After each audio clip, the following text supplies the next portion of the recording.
My dad loved the Lord, and he just was very open about his faith, and he was never ashamed to share the gospel of Jesus Christ with anybody he came into contact with, and his co-workers nicknamed him the Rev. And it wasn't out of reverence. It was they were making fun of him and being sarcastic, and but he was the guy that they always came to for prayer or just for advice or someone to talk to. He worked at the World Trade Center, and he was a bond broker there, and he worked there for over 20 years. I worked at a Christian school, Cornerstone Christian School, up in New Brunswick in North Jersey.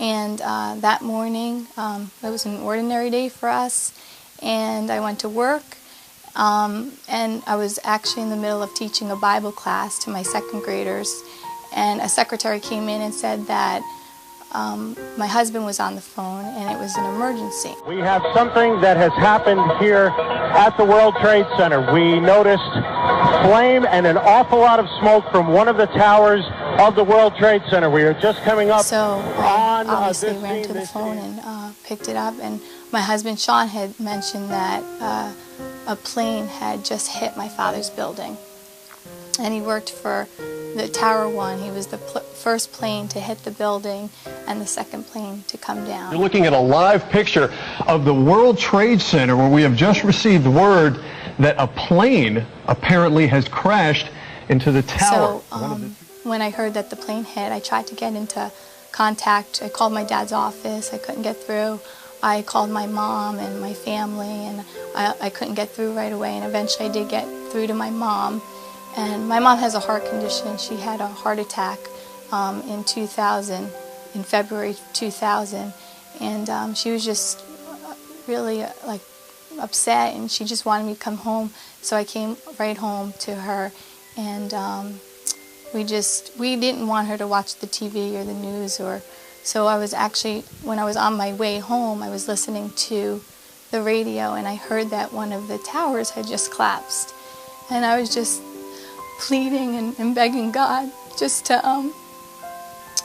let my dad be okay, and just to bring him back home safely to us. And when I got home, we found out that the second tower had collapsed, and eventually we told my mom, and we just knew that night that he wasn't going to come home, because my dad, he survived the first bombing.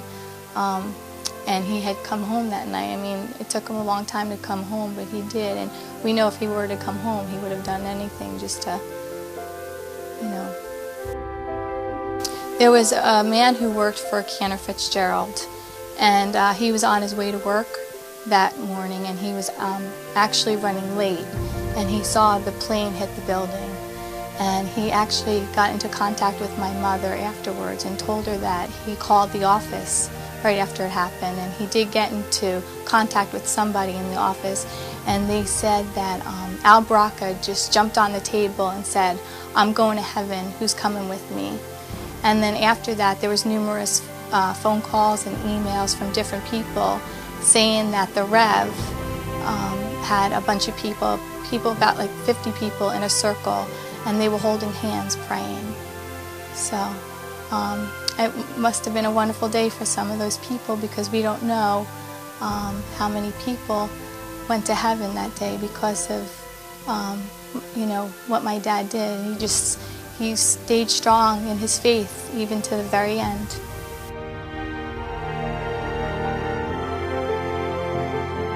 Well, it's definitely changed my outlook on life, and every day I wake up and we don't know what's going to happen. Our life is a vapor, and we never know when it's going to be our last day. And I just want to live for the Lord, and I just want to do whatever God wants me to do. I want to be a vessel for Him. I know that that day was a divine appointment, and I know that my dad had to be there that day at that very hour to witness to people and to share the gospel of Christ at that moment.